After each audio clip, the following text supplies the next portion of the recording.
Hello students, welcome. আমরা আলোচনা করছি জৈব রসায়ন। জৈব রসায়নের প্রথম দুটো ভিডিও হয়ে গেছে, তোমরা ডেসক্রিপশন বক্সে লিঙ্ক এর পেয়ে যাবে। তো আজকে আমরা ভিডিওটির পার্ট 3 অর্থাৎ হাইড্রোকার্বন সম্পর্কে ডিটেলসে আলোচনা করব। হেডিং করো হাইড্রোকার্বন।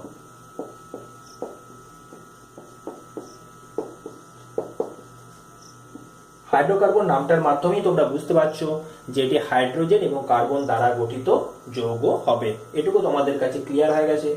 যেমন কতগুলো উদাহরণ হিসেবে আমরা দিতে পারি CH4, C2H6,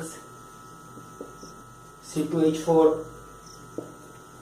C2H2 ইত্যাদি অসংখ্য হাইড্রোকার্বনের উদাহরণ রয়েছে। তো প্রথমেই আমরা এই যে হাইড্রোকার্বনগুলো আমরা নাম লিখলাম, তো এই এত হাইড্রোকার্বনকে প্রথমেই আমরা ক্যাটাগরি অনুযায়ী ভাগ করে নেব। অর্থাৎ হাইড্রোকার্বন হচ্ছে প্রধানত দু প্রকার। একটি হলো সম্পৃক্ত বা স্যাচুরেটেড, দু নাম্বার হলো অসম্পৃক্ত বা আনস্যাচুরেটেড।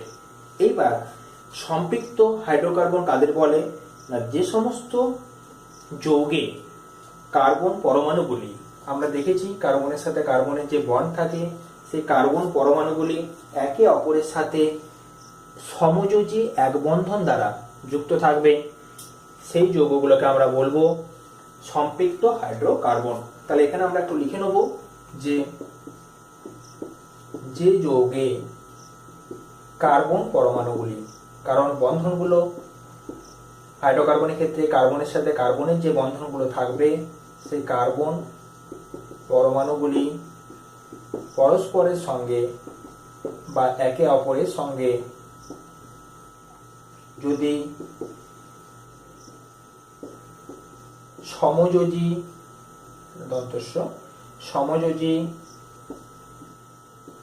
এক বন্ধন দ্বারা যুক্ত থাকে, তাদের সম্পৃক্ত হাইড্রোকার্বন বলে। আশা করি তোমরা ব্যাপারটা বুঝতে পেরেছো। খুব সহজ একটা ব্যাপার। যে এখানে তাহলে যে সমস্ত লিখি তাহলে আরো ভালো হবে, যে সমস্ত যৌগে কার্বন পরমাণুগুলি পরস্পরের সাথে সমযোজী, তাহলে যদিটা মুছে দিই তাহলে আরো শুনতে ভালো লাগবে, সমযোজী এক বন্ধন দ্বারা যুক্ত থাকে, তাদের সম্পৃক্ত হাইড্রোকার্বন বলে। ঠিক আছে? তো এই সম্পৃক্ত হাইড্রোকার্বন এর অপর নাম হলো অ্যালকেন। আমরা এবার থেকে সম্পৃক্ত হাইড্রোকার্বনকে অ্যালকেন নামে চিনব। অ্যালকেন, ব্যাপারটা বোঝা গেল? আচ্ছা, নেক্সট আমরা এবার চলে আসবো অসম্পৃক্ত বা আনস্যাচুরেটেডের দিকে। তো এখানটা আমরা একটু উপরটা মুছি, তাহলে লিখতে আমাদের একটু জায়গাটা বেশি পাবো। তাহলে আমরা এখানটা লিখব যে সমস্ত যৌগে অন্তত পক্ষে, মানে সর্বনিম্ন দুটি, তাহলে অন্তত পক্ষে দুটি কার্বন পরমাণু পরস্পরের সঙ্গে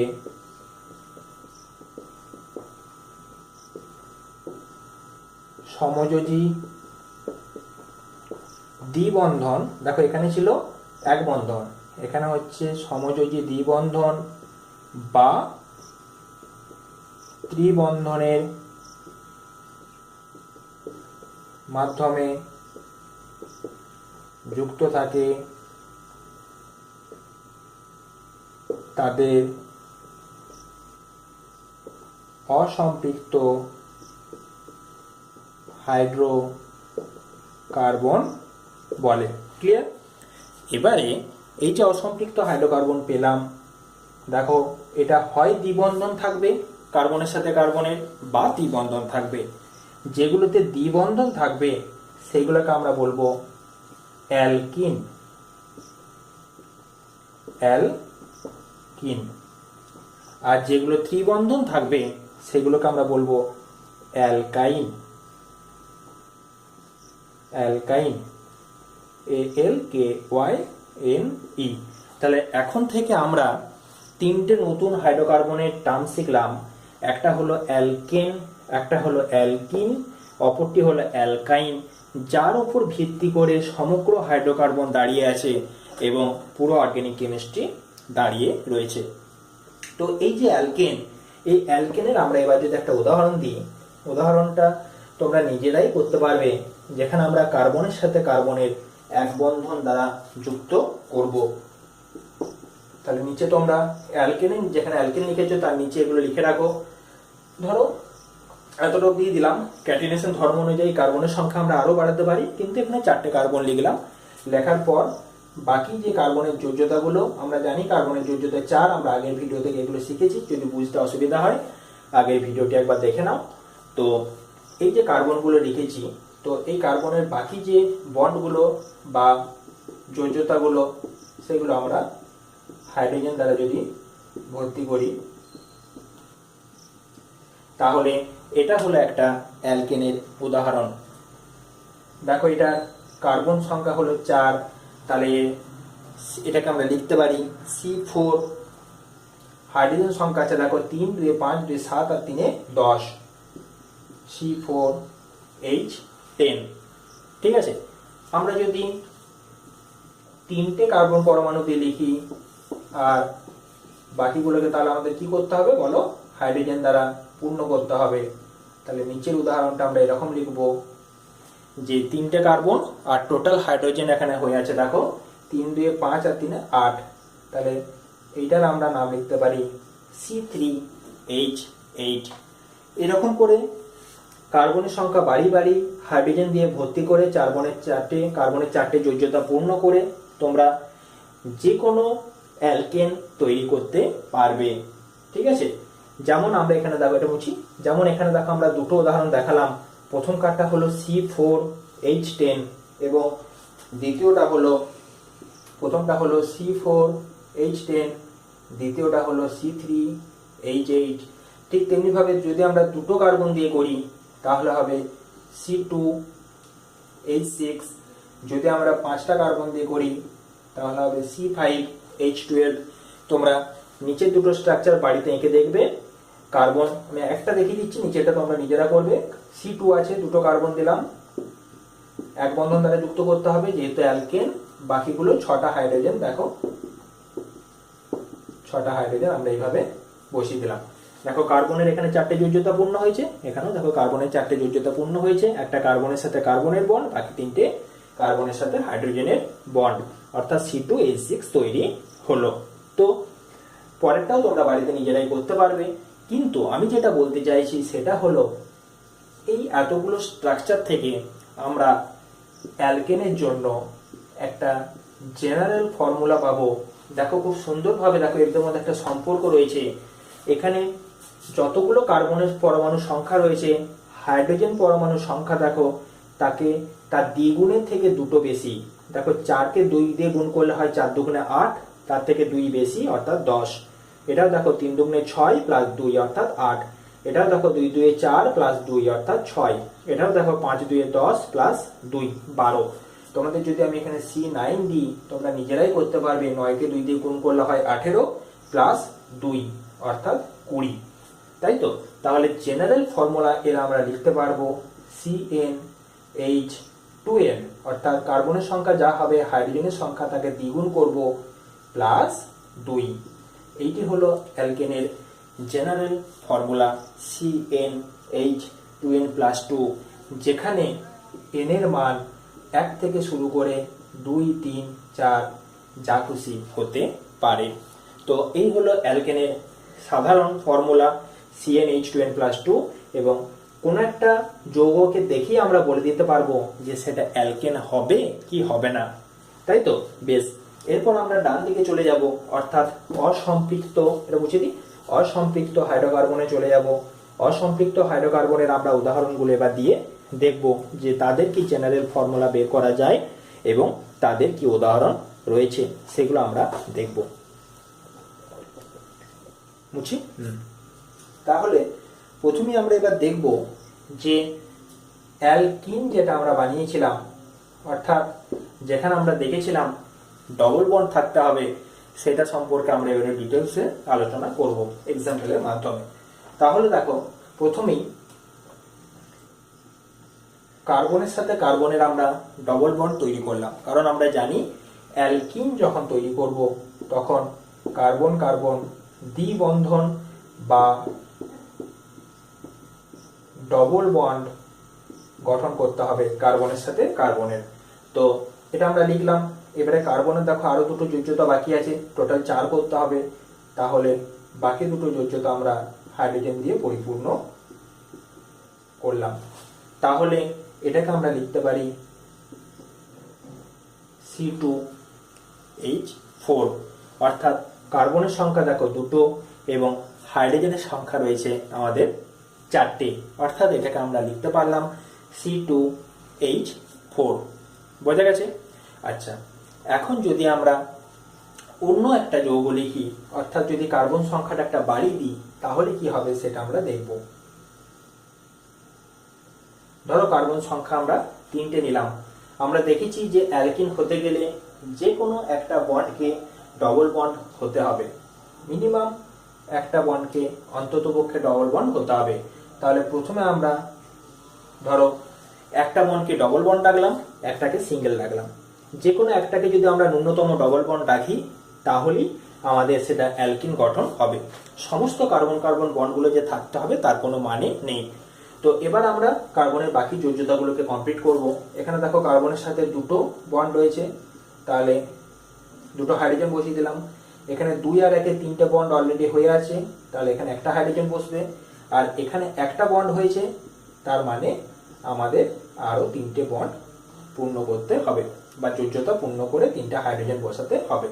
এবার তোমরা কাউন্ট করো, দেখো কার্বন সংখ্যা হচ্ছে 3টে, হাইড্রোজেন সংখ্যা কটা?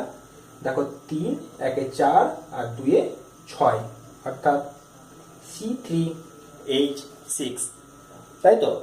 বোঝা গেছে নিশ্চয়ই? এবার দেখো C3H6। এইবার যদি আমরা আরো এই সংখ্যাটাকে বাড়াতে চাই, অর্থাৎ বাড়িতে তোমরা নিজেরাই করতে পারবে, একটা ডবল বন্ড দিয়ে বাকিগুলোকে করবে। ধরো কার্বন সংখ্যা যদি তোমরা 4টে নাও, তাহলে হবে C4H8। যদি তোমরা কার্বন সংখ্যা 5টা নাও, তাহলে হবে C5H10। এই দুটো স্ট্রাকচার তোমরা বাড়িতে নিজেরাই এঁকে দেখবে। তো এখান থেকে, অর্থাৎ অ্যালকিন থেকে আমরা যে জিনিসটা শিখলাম সেটা হচ্ছে এদের যে গঠন, যখন C2 হলো তখন H4, C3, H6, C4, H8, C5, H10। এখান থেকে দেখো আমরা জেনারেলাইজ করতে পারি যে কার্বনের সংখ্যা যখন 2 তখন হাইড্রোজেনের সংখ্যা হচ্ছে 4, অর্থাৎ কার্বনের ডবল হচ্ছে হাইড্রোজেন। এটাকে আমরা লিখতে পারি এরকম CnH2n, তাই তো? তাহলে এই জেনারেল যে ফর্মুলাটা হবে সেটা হচ্ছে CnH2n। যখন এর সংখ্যা হবে 2, 3, 4 প্রভৃতি, কারণ আমরা অ্যালকেনের ক্ষেত্রে যেমন CH4 তৈরি করতে পেরেছিলাম বা মিথেন তৈরি করতে পেরেছিলাম, অ্যালকেনের ক্ষেত্রে একটা কার্বন দিয়ে আমাদের তো আর ডবল বন্ড তৈরি করা সম্ভব নয়। সেই জন্য আমরা অ্যালকিনের ক্ষেত্রে শুরু করছি C2 থেকে, এবং C2H4, C3H6, C4H8 এরকম করে আমরা নামকরণগুলো করব। ক্লিয়ার হয়েছে ব্যাপারটা? বেশ, তাহলে আমাদের অ্যালকিনটা কমপ্লিট হলো। এবার আমরা চলে যাব ডান দিকে, অর্থাৎ অ্যালকাইনের দিকে। তাহলে এটা একটু মুছি। তাহলে নেক্সট হেডিং করো অ্যালকাইন। অ্যালকাইন তখনই তৈরি হয় যখন ন্যূনতম একটা ত্রিবন্ধন বা ট্রিপল বন্ড থাকে। আমরা একটা উদাহরণ দিই। দেখো C ট্রিপল বন্ড C করলাম, তাহলে এর এদিকে একটা H বসলো, এর এদিকে একটা H বসলো, তাহলে এটার নাম হলো C2H2। ক্লিয়ার? এইবার আমরা দুটো থেকে তিনটে কার্বন নিলাম এবং একটা বন্ডকে এখানে কি করলাম, ট্রিপল করে দিলাম। দেখো ট্রিপল বন্ড আছে, সেই জন্য এদিকে একটা হাইড্রোজেন বসবে, 3 আর 1 4 হলো কার্বনের যোজ্যতা এখানে। এই কার্বনের ক্ষেত্রে দেখো এদিকে 3টে, এদিকে একটা, 4টে বন্ড অলরেডি হয়ে আছে, তাই এখানে কোনো হাইড্রোজেন বসানোর আর দরকার পড়বে না বা বসবে না। পড়ে রইল এই কার্বন, এখানে দেখো একটা বন্ড রয়েছে, তাহলে 3 দিক থেকে 3টা হাইড্রোজেন আরো বসালাম, কার্বনের 4টে যোজ্যতা পূর্ণ হলো। এইবার আমরা টোটাল কার্বন এবং হাইড্রোজেনটাকে যদি কাউন্ট করি আমরা দেখব C3H 3 আর 1 4, তাই তো? ঠিক এরকম ভাবে বাড়িতে তোমরা করবে। যদি কার্বন সংখ্যা যদি আমরা 4 করি বা C4 করি, তাহলে এইচটা দেখবে হবে 6টা। যদি আমরা কার্বন সংখ্যা 5 করি তাহলে এইচ হবে 8টা, অর্থাৎ বাকিগুলো তৈরি হবে C4H6 এবং C5H8। এবার অ্যালকেন এবং অ্যালকিনের মতো আমরা যদি এইগুলোকেও জেনারেল ফর্ম বা ফর্মুলাতে আনি, তাহলে প্রথম থেকে আমরা দেখো লিখছি। প্রথম কার্ডটা আমরা পেয়েছি C2H2, দ্বিতীয়টা আমরা পেয়েছি C3H4, তৃতীয়টা পেয়েছি C4H6, তারপর একটা C5H8, তাই তো? এটাকে যদি আমরা জেনারেলাইজ করি, দেখো কার্বনের যা সংখ্যা, হাইড্রোজেনের সংখ্যা হচ্ছে, কার্বনকে যদি আমরা যে সংখ্যাটা রয়েছে তাকে যদি 2 দিয়ে গুণ করি, তার থেকে যদি 2 বিয়োগ করে দিই, তাহলে দেখো আমরা প্রত্যেক ক্ষেত্রে হাইড্রোজেনের সংখ্যাগুলো পেয়ে যাব। তাই এই জেনারেল ফর্মুলাটা হবে CnH2n-2।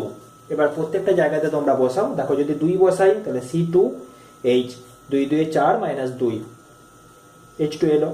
3 বসালাম, 3 2 6 - 2 অর্থাৎ 4 বসালাম, 4 2 8 - 2 6 পেলাম, 5 বসালাম, 5 2 10 - 2 8 পেলাম। অর্থাৎ অ্যালকাইনের ক্ষেত্রে যে জেনারেল ফর্মুলা সেটা হলো CnH2n-2, যেখানে n সমান হবে 2 3 4 ...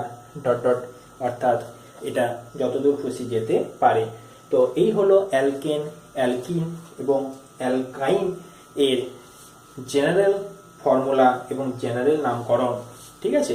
তো প্রথম কাজ যেটা ছিল, অর্থাৎ অ্যালকেনের ক্ষেত্রে খুব ভেরি ইম্পর্টেন্ট জায়গা, এই জায়গাটা তোমরা খুব গুরুত্ব সহকারে মনে রাখবে। 3টে ভাগে মনে রাখবে, অ্যালকেন যেটা হচ্ছে সম্পৃক্ত, অ্যালকিন যেটা অসম্পৃক্ত ডবল বন্ড থাকবে, এবং অ্যালকাইন যেটা হচ্ছে অসম্পৃক্ত এবং ট্রিপল বন্ড থাকবে। অ্যালকেনের ক্ষেত্রে জেনারেল ফর্মুলাটা হবে CnH2n+2, অ্যালকিনের ক্ষেত্রে জেনারেল ফর্মুলাটা হবে CnH2n, এবং অ্যালকাইনের ক্ষেত্রে জেনারেল ফর্মুলাটা হবে CnH2n-2। প্রত্যেক ক্ষেত্রে দেখো যদি একটা এদের মধ্যে সম্পর্ক তৈরি করো, তাহলে দেখো নিজেদের মনে রাখার জন্য এখানটা দেখো 2n+2, এখানে থেকে এখানে যখন আমরা করছি দেখো দুটো হাইড্রোজেন কমে গেছে, +2টা কমে গেছে, শুধু 2n হয়ে গেছে। এখান থেকে যখন এখানে যাচ্ছি দেখো আরো দুটো হাইড্রোজেন কমে গেছে, অর্থাৎ 2n-2 হয়ে গেছে। তাহলে এটা হলো অ্যালকেন, এটা হলো অ্যালকিন, এটা হলো অ্যালকাইন। এইবার আমরা দেখে নেব যে এদের স্ট্রাকচারগুলো কেমন হয়। তো স্ট্রাকচারগুলো দেখতে যে সর্বপ্রথমে আমরা অ্যালকেনের যে স্ট্রাকচার সেটা দেখব। একটা অ্যালকেনের স্ট্রাকচার আমরা দেখেছি অলরেডি, মিথেনের স্ট্রাকচারটা আমরা অলরেডি আগেই দেখেছি, তাই তো? এবং এদের মধ্যে যে অ্যাঙ্গেলগুলো হয়, বন্ড অ্যাঙ্গেল যেগুলো হয়, হাইড্রোজেন, কার্বন এবং হাইড্রোজেনের মধ্যে যে বন্ড অ্যাঙ্গেলগুলো থাকে সেগুলো থাকে 109 ডিগ্রি 28 মিনিট করে।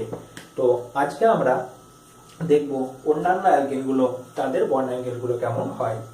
যেমন মনে করো আমি দুটো কার্বন নিয়ে যদি করি, তাহলে আমার এখানটা দাঁড়াবে C2H6, এটা নিশ্চয়ই বুঝতে পেরেছো, C2H6। তাহলে এই যে কার্বন, এই কার্বনের 3টে হাইড্রোজেন থাকবে,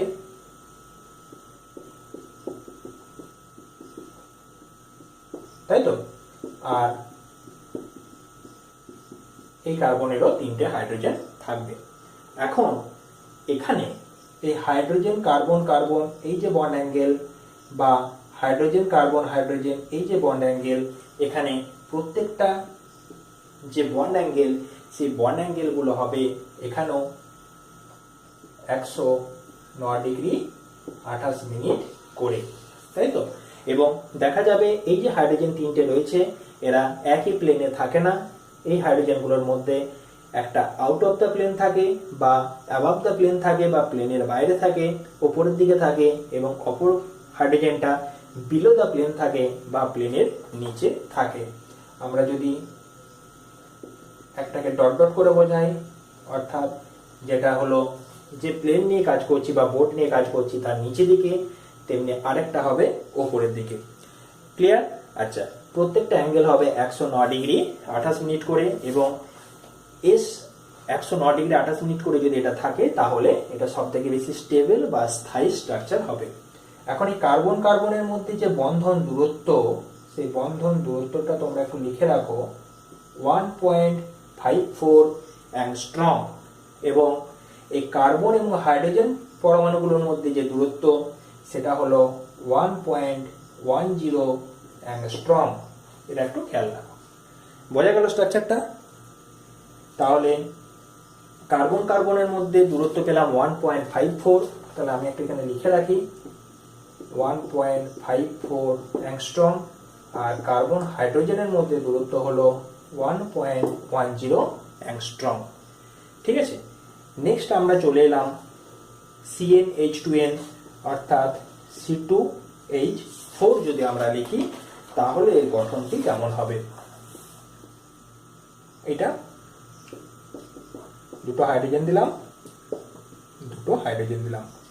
দেখো এখানে কার্বনের চারিদিকে এরকম বন্ডটা রয়েছে, তিনটে বন্ড রয়েছে, ডবল বন্ড একসাথে থেকে যাচ্ছে, এবং এদের মধ্যে অ্যাঙ্গেল, সর্বোচ্চ অ্যাঙ্গেল আমরা করতে পারি দেখো হিসেব অনুযায়ী 120° করে, তাহলে টোটাল আমাদের 360°টা চলে আসবে। তাই এখানে প্রত্যেকটা অ্যাঙ্গেল হয় 120° করে, দিয়ে 360° কাভার হয়। 120, এটাও 120, এটাও হলো 120, প্রত্যেকটাই। এদিকের ক্ষেত্রেও তাই একই ব্যাপার, এদিকটা দেখাচ্ছি না, ঠিক আছে, 120° করে। তো এখানে আমাদের যে কার্বন কার্বন ডবল বন্ড এর দূরত্ব সেটা হলো 1.34 অ্যাংস্ট্রম, এবং কার্বন হাইড্রোজেন এর বন্ধন দৈর্ঘ্য হলো 1.08 অ্যাংস্ট্রম। বোঝা গেছে এতটা অবধি? আচ্ছা, এরপর আমরা C2H2 নিয়ে কাজ করব, অর্থাৎ অ্যালকাইন নিয়ে কাজ করব। আচ্ছা, এটা বুঝতে পারছো তো? এটা হচ্ছে অ্যালকেন, এটা অ্যালকিন, আর এটা হলো অ্যালকাইন। আচ্ছা, এখানে দুটো কার্বনের মধ্যে ট্রিপল বন্ড হবে, এটা আমরা জানি, এবং দুদিকে দুটো হাইড্রোজেন থাকবে। দেখো আমরা জানি খুব ভালোভাবেই যে দুদিকে দুটো যদি পরমাণু থাকে বা বন্ধন থাকে, এদের মধ্যে সর্বোচ্চ অ্যাঙ্গেলটা কত ডিগ্রি হতে পারে? 180, নিচটাও 180, তাহলে আমাদের টোটাল 360° হয়ে যায়। তাহলে এখানে বন্ডগুলো সর্বোচ্চ দূরত্বে বা বন্ধনের ইলেকট্রন জোড়গুলো নিজেদের সর্বোচ্চ দূরত্বে রাখতে গেলে এদের মধ্যে অ্যাঙ্গেলটা হতে হবে 180°। আবার এখান থেকে এই অ্যাঙ্গেলটাও হবে 180°, নিচের দিকটাও 180°। ক্লিয়ার? অর্থাৎ এর স্ট্রাকচারটা হবে সরল রৈখিক বা সরল রৈখিক স্ট্রাকচার এর হবে। ঠিক আছে, বেশ। এটা হবে যেমন ট্রাইগোনাল বা ট্রাইঅ্যাঙ্গুলার, ত্রিকোণীয়, প্ল্যানার বা সমতলীয়, আর এটা হচ্ছে টেট্রাহেড্রাল বা সমচতুস্তলকীয়। তো এখানে যে কার্বন কার্বন ট্রিপল বন্ড রয়েছে বা ত্রিবন্ধন রয়েছে, এর মধ্যবর্তী যে দূরত্ব সেটা হবে 1.20 অ্যাংস্ট্রম, আর কার্বনের সাথে এই যে হাইড্রোজেনের বন্ধন দৈর্ঘ্য সেটা হবে 1.06 অ্যাংস্ট্রম। এই বন্ধন দৈর্ঘ্যগুলো লেখার একটা কারণ আছে। দেখো এখানে একটা ইন্টারেস্টিং ব্যাপার, যে যখন আমরা এই কার্বন কার্বন সিঙ্গেল বন্ড থেকে ডবল বন্ড এবং ট্রিপল বন্ডের দিকে যাচ্ছি, তখন দেখো এদের যে মধ্যবর্তী দূরত্বগুলো দেখো আস্তে আস্তে কমতে থাকছে। এখানে ছিল 1.54, এখানে 34, এখানে 20, তাই তো। তো এই জিনিসটা তোমরা খেয়াল রাখবে, যখন আমরা অ্যালকেন থেকে অ্যালকিন এবং অ্যালকাইনের দিকে যাব, অর্থাৎ সিঙ্গেল বন্ডের থেকে ডবল বন্ড হয় বেশি স্ট্রং বা বেশি শক্তিশালী। যখনই এটা বেশি শক্তিশালী হবে, কার্বন কার্বন পরমাণুগুলো নিজের দিকে, দুটো পরমাণু নিজেরা বেশি জোরে বা আকর্ষণ বলের মাধ্যমে যুক্ত থাকবে, তত নিজেদের মধ্যে যে বন্ধন দূরত্বটা রয়েছে সেই দূরত্বটা আরো কমতে থাকবে। এখানেও ঠিক তাই হয়। এখানে দেখো, এখানে যে কার্বন দুটো পরমাণু রয়েছে এদের মধ্যে আকর্ষণ বলটা ট্রিপল বন্ডের ক্ষেত্রে আরো বাড়ে। ফলে কি হয়, যখনই কার্বন কার্বন আকর্ষণ বল বাড়ে তখনই এদের বন্ধন দৈর্ঘ্যের মানটা কমতে থাকে। তাই তোমরা একটা অর্ডার লিখে রাখো, বন্ধন দৈর্ঘ্য এর order carbon single bond carbon greater than carbon double bond carbon greater than carbon triple bond carbon. অর্থাৎ বন্ধন দৈর্ঘ্য সব থেকে বেশি হচ্ছে কার্বন কার্বন সিঙ্গেল বন্ডে। যদি বলা হয় বন্ধন শক্তি, বা বন্ধনগুলির মধ্যে আকর্ষণ বল কোন বন্ধনে সবচেয়ে বেশি হবে, তখন কিন্তু হয়ে যাবে triple bond greater than double bond greater than single bond. অর্থাৎ এখানে কার্বন কার্বন বন্ধনগুলোর মধ্যে শক্তি বা আকর্ষণ বল তুলনামূলকভাবে এদের থেকে কম হয়, তাই বন্ধন দৈর্ঘ্য এর বেশি। বোঝা গেল ব্যাপারটা? আচ্ছা, ঠিক একইভাবে যদি আমরা ব্যাখ্যা দিই, কার্বন হাইড্রোজেন বন্ধনগুলো দেখো, বন্ধন দৈর্ঘ্যগুলো 1.10, 1.08, 1.06, এখানেও দেখো আস্তে আস্তে কমেছে। মনে রাখার নিয়ম দেখো, প্রত্যেকটাতে 0.2 করে কমেছে। 10 থেকে 8 হয়েছে, তারপর 06 যে দাঁড়িয়েছে। তো এখানেও কি হয়, কার্বন হাইড্রোজেনের গুলোর মধ্যে যে বন্ধনগুলোর মধ্যে যে আকর্ষণ বল, সেই আকর্ষণ বল ডবল এবং ট্রিপল বন্ডের ক্ষেত্রে বৃদ্ধি পায়, তাই বন্ধন শক্তি বৃদ্ধি পায়, ফলে বন্ধন দৈর্ঘ্য কিছুটা করে কমতে থাকে। তাই অ্যালকেনের ক্ষেত্রে কার্বন হাইড্রোজেনের যে বন্ধন দৈর্ঘ্য তার থেকে অ্যালকিন এবং অ্যালকাইনে বন্ধন দৈর্ঘ্য কিছুটা ধীরে ধীরে করে কমে। আচ্ছা, এখন একটা দেখো, আমি প্রথমেই যে ভাগটা করেছিলাম, একটা ভাগ ছিল সম্পৃক্ত বা স্যাচুরেটেড, আরেকটা ভাগ ছিল অসম্পৃক্ত। তো আমাদের মনের মধ্যে প্রশ্নটা আসতেই পারে যে কেন এই অ্যালকেনকে আমরা সম্পৃক্ত বলছি আর অ্যালকিন এবং অ্যালকাইনকে আমরা অসম্পৃক্ত বলছি। দেখো, কার্বনের আমরা জানি টোটাল যোজ্যতা হলো 4 এবং কার্বন সর্বোচ্চ 4টে বন্ধন তৈরি করতে পারে। এখানে দেখো কার্বনের চারিদিকে 4টে বন্ধন অলরেডি তৈরি হয়ে আছে, 1, 2, 3, 4টে, এবং 4টেই ভিন্ন ভিন্ন পরমাণুর সাথে যুক্ত। যদি আমরা মিথেন নিই তাহলে CH4 হবে, যদি আমরা ইথেন নিই তাহলে এখানে আমরা কার্বন বসাবো এবং এখানে বাকি হাইড্রোজেনগুলো বসাবো।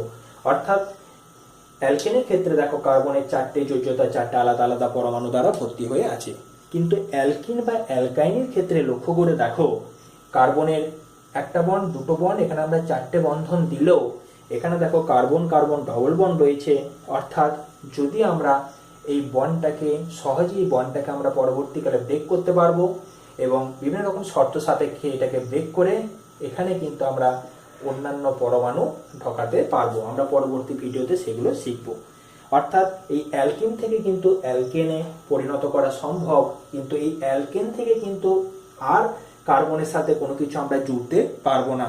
এটা সম্ভব নয় যে ধরো এখানে CH4 রয়েছে, এখানে আমি কার্বনের আরেকটা বন্ড তৈরি করে আরেকটা হাইড্রোজেন তৈরি করব, ঠিক আছে, এবং CH5 করব। এটা কোনোদিনও আমাদের পক্ষে বাস্তবে সম্ভব নয়। বা এই বন্ডটার সাথে আরেকটা হাইড্রোজেন জুড়ে দিলাম, এটা কিন্তু কখনোই সম্ভব নয়। অর্থাৎ এটা পুরোপুরিভাবে স্যাচুরেট হয়ে গেছে, অর্থাৎ সম্পৃক্ত হয়ে গেছে। আমরা সম্পৃক্ত দ্রবণ অসম্পৃক্ত দ্রবণ পড়েছি, সেখান থেকে নিশ্চয়ই কনসেপ্টটা বুঝতে পারছো। কিন্তু এটা দেখো অসম্পৃক্ত রয়েছে, অর্থাৎ এই যে ডবল বন্ডটা রয়েছে, এই ডবল বন্ডটাকে ব্রেক করে অন্য হাইড্রোজেন পরমাণু দ্বারা বা অন্য পরমাণু দ্বারা এটার সাথে যুক্ত করা বা অ্যাডিশন করা সম্ভব। তাই এটা এখনো অবধি স্যাচুরেট হয়নি, এটা অসম্পৃক্ত রয়ে গেছে। এখানেও ঠিক তেমনই দেখো, এখানে এই দুটো বন্ডকে ব্রেক করে আমরা পরবর্তীকালে এখানে আরো দুটো হাইড্রোজেন পরমাণু হোক বা অন্য কিছু পরমাণু আমরা এখানে যোগ করতে পারবো। তাই অ্যালকিন এবং অ্যালকাইনকে বলা হয় অসম্পৃক্ত এবং অ্যালকেনকে বলা হয় সম্পৃক্ত। ক্লিয়ার? এইবার এই যে অ্যালকেন, অ্যালকিন এবং অ্যালকাইন এই জিনিসগুলো আমরা পড়লাম, এদের আমরা একটু নামকরণের দিকে যাব এবং সেই নামকরণগুলো আমরা পরের ভিডিওতে ডিটেলস আলোচনা করব। ঠিক আছে? তো আমরা জেনারেল নাম সাথে সাথে IUPAC যে নাম, সেই নামকরণগুলো আমরা পরের ভিডিও আলোচনা করব। আজকের ভিডিওটা এতটাই। তোমরা এই ইনফরমেশনগুলো ভালো করে বাড়িতে পড়ো এবং খুব সুন্দরভাবে একটা খাতাতে নোট তৈরি করে নাও, যাতে করে বারবার সেটা রিভাইজ দিলেই তোমাদের লেখাগুলো মনে পড়ে যায়। ওকে, থ্যাংক ইউ।